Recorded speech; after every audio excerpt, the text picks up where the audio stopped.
metal-heads.de.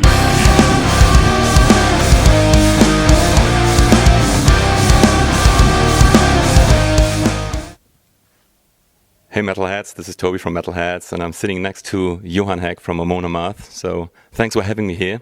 Hey, thanks for being here, man.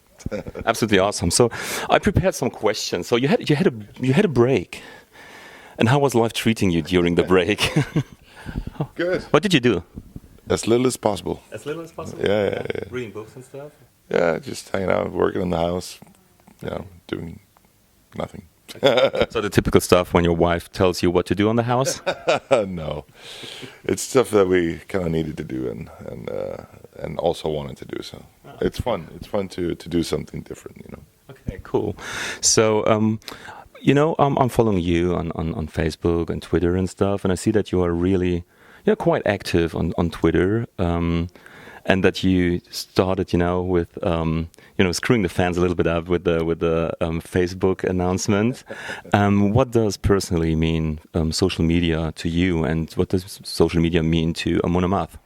I mean, for me personally, I think it's become kind of like a necessary evil. It's not anything I really like to do, but it's kind of okay. I probably should do some stuff. And then you're kind of hooked on it, and you start doing way too much. So I'm trying to pull back a little bit. It's just not be too active, because I think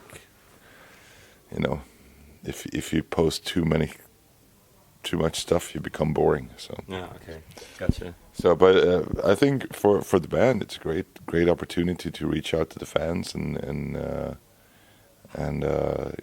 really inform people of what we're up to and what's happening, and stuff like tour plans and stuff like that. So, yeah.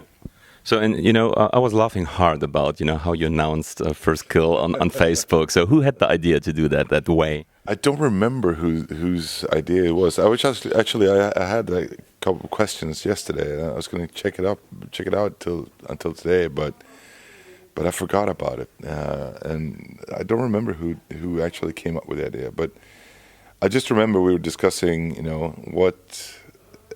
what to do, like, because there was discussions of how to release the teaser and how to kind of inform people that, all right, something's happening now.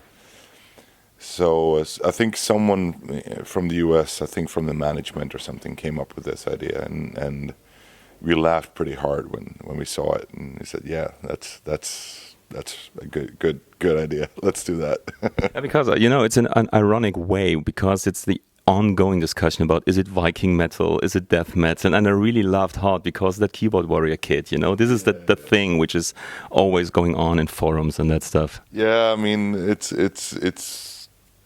so strange. I don't really understand these kind of people who, behind their screens and keyboards, say all kinds of shit to bands or to other people, things they would never say face to face. I think it's it's kind of sad in a way. Yeah, it is. Yeah. But okay, you announced it, so there's coming something new, and so let's talk about Jomsviking. Yeah. And so one question which I had here is, it's an anniversary album. It's the 10th one. So yeah, people tell me it is. Yeah, I didn't think of it. I don't think any of us thought of it, because we've never really thought about anniversaries that much, or it never was a big deal for us. And especially when it comes to albums, it's kind of weird. I think. I mean, it's the 10th album in order, yes, but in relation to what? If you want to be picky, then it's actually our 13th release, or 12th release, and it's our 13th recording. So it's like how you count, It's like it's I don't know, but we always wrote albums in relationship to the previous album. We always kind of stepped from where we were just before we started writing the new one, and I think that is a good way of working, because that way you keep evolving, keep developing, and that's what we want to do. even though we not necessarily want to change anything we do. But So who came up with the idea of making it a concept album? it was a joint decision. I think we started discussing kind of what approach to take to the new album, what we could do to make it interesting for ourselves and for our fans. And when we, I had this idea for the story that I was working on as a little private project on the side. So when I presented this idea to the guys and showed them the story, and I said we could do this into a concept, I think we immediately started discussing how to do it, and all this, and then all of a sudden, like, everybody said, yeah, this could be a good idea. So it was sort of a joint decision, even though I guess, yeah, we could probably have reached there without me having the story in the first place, but I think that helped, though. Okay. So was being part of the movie Northman, a Viking Saga, was it something which inspired you, or was the project much more earlier you started with Jomsviking? I think in a way it inspired me. It's not like I was sitting at home going like, yeah, I've been in a movie now I can write a script. It was more like, I think it was more like an idea I've had for a long while to do something like that, and reading the script for the Jomsviking Saga, the Northman and Viking Saga, and you know, it kind of gave me the idea to, you know, try it at least. You know, I kind of said to myself, well, you have this idea, you know what to write, just write it and see what comes out. You know, if it turns to crap, it's crap. You know, but I actually think it came out pretty good. So, and I think that the story it's a strong story that works really well with the album that we wrote. It does. So I listened to it since 10 days. Yeah. Ongoing. Yeah. So and it's a very, let's say it's an epic album. It's I don't know if the word is really, you know, fitting to it, but it's because every song to me is like a hymn, and you know, when I listened to it, I researched about the Jomsviking, and there is to some percentage it seems to be a fictionary story, but there must be a high grade of, you know, the mercenaries, they were valid, and the soldiers, they were valid. Yeah. So how did you do your research? Well, I basically, well, first of all, I know a lot of Vikings. It's a big part of who I am. But I read and reread the Jomsviking Saga, which is was written down in the 11th century, I think. So I had a lot of inspiration from that book, and a lot of ideas came from there. But the general story, the main story, is surrounding characters that are not really in the book.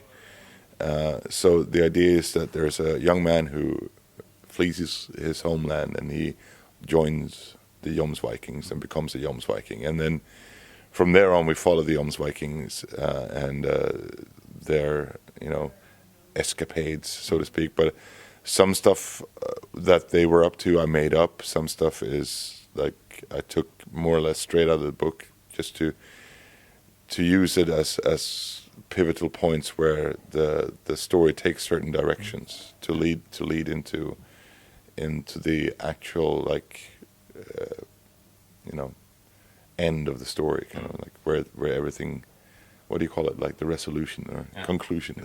Yeah. You know, when I read all the lyrics, so, you know, every lyric you write is a story in all the albums. Yeah.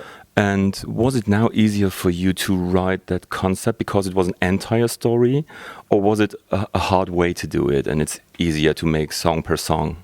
I mean, to write the whole story was, I'm not going to say it was easy, but I had all the basic you know, elements I had in my head. It was just a matter of tying it together with the characters and all that stuff. So it was fairly easy, but it was hard to kind of finalize it, to really form it into a song. Yeah, to get it. No, just a story to get to do it like to the end was really kind of, to get the final pieces in was kind of tricky. But when it came to writing the lyrics, that was actually kind of hard because all of a sudden you have a story that you need to stick to. You can't just go like, yeah, but the lyrics, I can't find the right words here to go in this direction, so I'll go this direction instead because that works, which you normally can do. You can maybe work around it, or but now you have like sort of a chronological way you have to go, and you have a story that you kind of have to stick to. I mean, you don't have to be like super strict, but at least fairly close to it. And so that was kind of tricky actually. But I think I got most of it down in a really good way. And then when we started the recordings, I actually had a lot of help by Andy Sneap for the little parts where I kind of got stuck. Mm-hmm. But he really helped out with some stuff as well, just to, get you over the bump. Yeah, I know what you mean. I know what you mean. When I listened to the album, I realized, though it has a lot of pressure, it's much more melodic. Yes. And it sounds, what I just mentioned, it sounds to me that every song is like a hymn. Yeah. Is it something you were really forced by creating the album, or while creating the album, or is it something which came in a natural way? Maybe you can explain a little bit about the process making the album. It's hard to, it's actually really hard for me to explain how the music was created, because I mean, obviously I write the lyrics, I write the story, and the other guys write most of the music, or they write the music. But I know the approach for writing the songs basically was, we saw this as writing musical score for a movie, basically. Mm-hmm.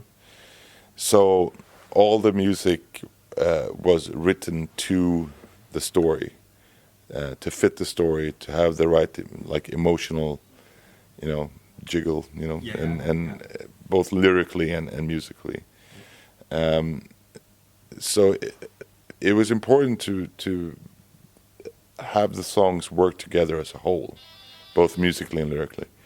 But on the other hand, we also wanted the songs to be able to stand on their own. So if you take one song out, it should be able to be just listen to that song and go like, oh, wow, that's a great song. But if you listen to the whole, you're going to go, oh man, that song is a great song and it works so well together with the other ones. Yeah. And that was kind of the vision we had. And I think we pulled it off fairly well, I think. Yeah. We didn't want to make like this super epic 68-minute song, that was not our goal. We wanted, and it doesn't sound like that. No, we wanted to have like individual songs that kind of work together. Yeah. So when First Kill now is the first single coming out. So is it something where you say we want to bring out the songs in order of the album? No. This is, you really want to pick out stuff? I think the reason we chose First Kill, because this was a big debate, which one would be the first single, and everybody had different ideas and everything. But I think when it really came down to it, First Kill felt like it's a great song. I love the song. B, it's the first song on the album. And C, it's a traditional Amon Amarth song in so many ways that when you kind of present that to the fans, they know, all right, this is going to be an Amon Amarth album.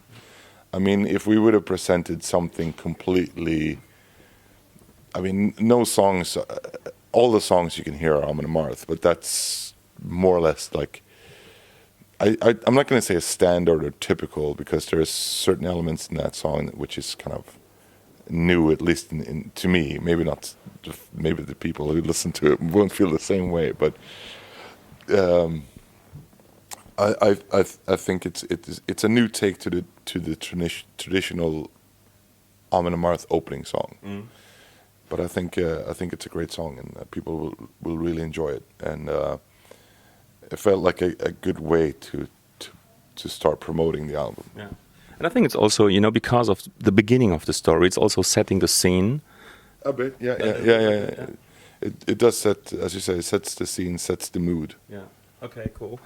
So when Because I was thinking about when you bring out all the songs in the order of the album and you make a video to each song, you will have a great movie at the end of it. If we had unlimited amount of money, yeah, sure, we could do that. But unfortunately, we don't. So we have to talk to the record label. Yeah. Okay. So I think it's the first time ever, correct me if I'm wrong, that you have a duet. Well, not the first time we do a duet. I mean, depends on what you mean by duet. But I mean, we've had guest vocalists in the past. I mean, LG Petrov was on Swallow the Thunder God, and Messiah was on the previous album. So it's more about because you sing together, and the story makes it a much more dramatic way by listening to the song and reading the lyrics, which is more to me like a classical duet. And so when I first heard it, I didn't read the lyrics. I just heard it first, and I directly thought, "Oh, this is Doro." Yes. And she has a very amazing voice and a very recognizable voice. Yeah. So why did you choose Doro? Is it a thanks to the German fans or something like that? No, even though I mean, in a way, I guess no. But I think when the idea for this song came up, as you say, it's a duet. And when you read the lyrics, you will see there are two strong characters. There's a strong male character, a strong female character, with total different views on something. And it's written like a dialogue, but they're not really talking to each other. Yeah. It's like there's something dividing them, something separating them. So what they say doesn't go through to the other. So it's like kind of weird situation, and that's kind of what we wanted to do. We wanted to have. I mean, looking at the female character in the story, it's a very independent woman, strong-headed, self-reliant, and with great character and a great personality, and so we wanted a singer to kind of have those traits as well, to kind of emphasize the personality of the character in the story. But we also wanted someone with a voice that fits the music, like a strong, powerful metal voice. And I think the only one we thought of, the first one and the only one we thought of was Doro. Directly? Yeah. Cool. Because we felt that she would, embody all those traits and really give this song a different dimension. And in my opinion, we were right. I think she did an absolutely fantastic job. Yeah. I think it's a great song thanks to her, and I mean it's we're so happy that she wanted to do that with us. And it sounds awesome. It's not really it's the absolutely opposite of a love story, but with a lot of emotion in it. Yeah. And everyone has his own opinion of life, and it doesn't fit together. And and it's really great.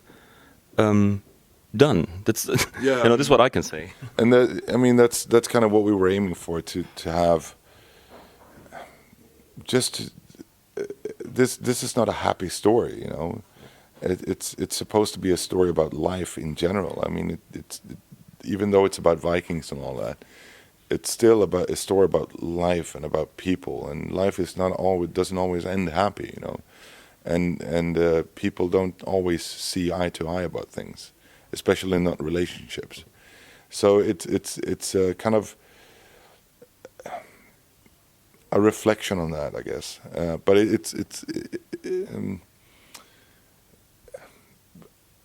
I wanted it to be more dramatic than a normal love story. And besides, love stories doesn't really fit Amon Amarth. It has to be more sad. It is, and when you look into the history and you see movies about Vikings and that stuff, it's exactly that story. Yeah. There is a warrior, he's a soldier, and so he can't live the life, he wanted to. Exactly, yeah. So when you now look back to the entire process, and would you say it was easier to create a concept album, or would you say, I will wait for the next one, maybe 2, 3, 4 years, and just do some regular albums between? It's funny. I had that story the other day, that question the other day, and I was like, yeah, it was really easy. And then I started to think, I said, hang on a minute. It was not. It was not easy. It was hard work, but it was work that you kind of loved doing, because once everything started falling into place, you started to see that this is some good stuff here, you know. And especially when we started getting the lyrics and the music together, and you started to feel the album taking shape, even like on a demos like stage in the production. There was a good feeling all around, really, about how this album would turn out. And I think I would love to do it again if I have the right idea, or if we have the right idea to do it. But that's the thing, you know. With everything, you have to have a good idea to kind of a good place to start, you know. And especially if you write a concept album, because you don't want it to become corny, you know. You want it to have, you know, some kind of meaning, even if it's just a meaning of the fact that it's a great story, you know. It is, yeah. Absolutely, gotcha. So, Olavi said that you like to do much bigger shows, you know. So will we see much more, you know, dragon ships and fire and stuff? I mean, that's what we want to do. And, you know, we want to develop every aspect of the band, I guess. But the live shows have always been important for us, and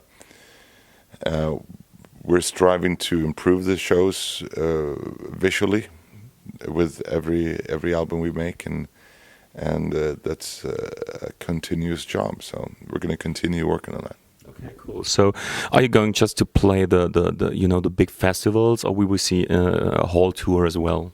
There's going to be some touring, definitely. Everything is not confirmed yet, so I have to be a little bit careful with, you know, announcing stuff. But there's going to be tours coming up, and obviously we're going to tour Europe. But you know, just keep an eye out on the website and all that stuff. You'll have the announcements as soon as we know. Okay, cool. So when you do those shows and like the festivals, is it something you really have already in mind how it should look like, or is it something the band does together? Or I think we try to work out cool ideas together that A, is doable, B, looks cool, and C, works for the entire set and not just for maybe a few songs, you know.